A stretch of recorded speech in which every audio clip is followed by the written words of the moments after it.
आजकल वैवाहिक मामलों में बढ़ते हुए झूठे मुकदमों को देखते हुए माननीय इलाहाबाद उच्च न्यायालय ने दिनांक 13 जून 2022 को मुकेश बंसल बनाम उत्तर प्रदेश राज्य के मामले में कुछ महत्वपूर्ण दिशा निर्देश जारी किए हैं, जिससे कि इस तरह के मामलों में अब कमी आएगी और पत्नी द्वारा पति और पति के घर वालों के खिलाफ फर्जी या बढ़ा चढ़ाकर पुलिस केस करने की प्रवृत्ति पर रोक लगेगी। इन दिशा निर्देशों में सबसे महत्वपूर्ण यह है कि अब एफआईआर दर्ज होने के बाद 2 महीने तक कोई गिरफ्तारी पुलिस द्वारा नहीं की जाएगी, जब तक कि उस एफआईआर में कोई 10 वर्ष से अधिक की सजा वाली धारा न लगी हो या धारा 307 जैसा कोई गंभीर अपराध न हुआ हो या किसी चोट का मेडिकल रिपोर्ट न पाया जाए तो पुलिस किसी को अरेस्ट नहीं करेगी। प्राथमिकी दर्ज करने या शिकायत दर्ज करने के बाद कूलिंग पीरियड, जो कि प्राथमिकी दर्ज करने या शिकायत दर्ज करने के 2 महीने बाद का होगा, समाप्त किए बिना नामित अभियुक्तों को पकड़ने के लिए कोई गिरफ्तारी या पुलिस कार्रवाई नहीं की जाएगी। इस कूलिंग पीरियड के दौरान मामला तुरंत प्रत्येक जिले में परिवार कल्याण समिति को भेजा जाएगा। केवल उन्हीं मामलों को परिवार कल्याण समिति को भेजा जाएगा जिसमें धारा 498A आईपीसी के साथ 10 वर्ष से कम कारावास की सजा वाली धारा लगी हो, यानी कोई चोट या धारा 307 और आईपीसी की अन्य धाराएं जिनमें 10 वर्ष से अधिक के कारावास का दंड है, उसे नहीं भेजा जाएगा। शिकायत या प्राथमिकी दर्ज करने के बाद 2 महीने की कूलिंग पीरियड समाप्त किए बिना कोई कार्रवाई नहीं होगी। इस अवधि के दौरान प्रत्येक जिले में परिवार कल्याण समिति को भेजा जाएगा। प्रत्येक जिले में कम से कम 1 या 1 से अधिक परिवार कल्याण समिति गठित किए जाएंगे, जिसमें कम से कम 3 सदस्य होंगे। इसके गठन और कार्य की समीक्षा उस जिले के जिला एवं सत्र न्यायाधीश, प्रधान न्यायाधीश परिवार न्यायालय द्वारा समय समय पर किया जाएगा, जो उस जिले के विधिक सेवा प्राधिकरण में अध्यक्ष या सह अध्यक्ष होंगे। उक्त परिवार कल्याण समिति में निम्नलिखित सदस्य होंगे: जिले के मध्यस्थता केंद्र से एक युवा मध्यस्थ या 5 साल तक प्रैक्टिस करने वाले वकील या सरकारी लॉ कॉलेज या राज्य विश्वविद्यालय में 5वीं वर्ष के वरिष्ठतम छात्र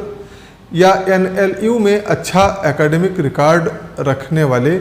और सार्वजनिक उत्साही युवा या उस जिले के जाने माने और मान्यता प्राप्त सामाजिक कार्यकर्ता जिनके पास स्वच्छ पूर्ववृत्त है या सेवानिवृत्त न्यायिक अधिकारी जो उसके आसपास के ज़िले में रह रहे हैं और जो कार्यवाही के उद्देश्य के लिए अपना समय दे सकते हैं, या ज़िले के वरिष्ठ न्यायिक या प्रशासनिक अधिकारियों की शिक्षित पत्नियां। परिवार कल्याण समिति के सदस्य को कभी भी गवाह के रूप में नहीं बुलाया जाएगा। आईपीसी की धारा 498A और अन्य संबद्ध धाराओं के तहत प्रत्येक शिकायत या आवेदन को संबंधित मजिस्ट्रेट द्वारा तुरंत परिवार कल्याण समिति को भेजा जाएगा। उक्त शिकायत या प्राथमिकी प्राप्त होने के बाद समिति मुकदमे के पक्षों को उनके 4 वरिष्ठ बुजुर्गों के साथ व्यक्तिगत बातचीत करने के लिए बुलाएगी और 2 महीने की अवधि के भीतर उनके बीच के मुद्दे और शंकाओं को दूर करने का प्रयास करेगी। मुकदमा लड़ने वाले पक्ष अपने 4 बुजुर्ग व्यक्तियों के साथ समिति के सदस्यों की सहायता से उनके बीच गंभीर विचार विमर्श करने के लिए समिति के समक्ष उपस्थित होने के लिए बाध्य होंगे। समिति उचित विचार विमर्श करने के बाद एक विशद रिपोर्ट तैयार करेगी और संबंधित मजिस्ट्रेट या पुलिस अधिकारियों को संदर्भित करेगी जिनके पास इस तरह की शिकायतें 2 महीने की समाप्ति के बाद दर्ज की जा रही हैं। समिति के समक्ष विचार विमर्श जारी रखा जाएगा। नामित अभियुक्तों के खिलाफ आवेदनों या शिकायत के अनुसार किसी भी गिरफ्तारी या किसी भी दंडात्मक कार्रवाई से बचने के लिए पुलिस अधिकारी स्वयं जिम्मेदार होंगे। हालांकि जांच अधिकारी इस मामले में जांच जारी रखेगा, अर्थात चिकित्सा रिपोर्ट, चोट रिपोर्ट, गवाहों के बयान आदि तैयार करता रहेगा। समिति द्वारा दी गई उक्त रिपोर्ट अपनी योग्यता के आधार पर आईओ या मजिस्ट्रेट के विचाराधीन होगी और उसके बाद कूलिंग पीरियड की समाप्ति के बाद दंड प्रक्रिया संहिता के प्रावधान के अनुसार उनके द्वारा उपयुक्त कार्रवाई की जानी चाहिए। जब पार्टियों के बीच समझौता हो जाता है तो जिला एवं सत्र न्यायाधीश और उनके द्वारा जिले में नामित अन्य वरिष्ठ न्यायिक अधिकारियों के लिए आपराधिक मामले को बंद करने सहित कार्रवाई को निपटाने के लिए खुला होगा, यानी कि वे जैसा चाहें वैसा निर्णय ले सकेंगे। तो ये कुछ महत्वपूर्ण दिशा निर्देश हैं जिन्हें माननीय उच्च न्यायालय ने जारी किया है और निश्चित रूप से इन दिशा निर्देशों के परिप्रेक्ष्य में वैवाहिक विवादों से संबंधित जो मुकदमे, आपराधिक मुकदमे दर्ज हो रहे हैं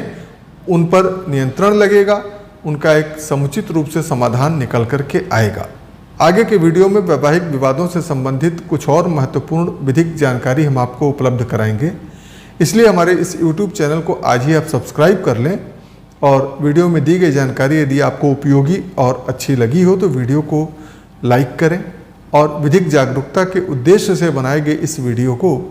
अधिक से अधिक शेयर करना ना भूलें। धन्यवाद।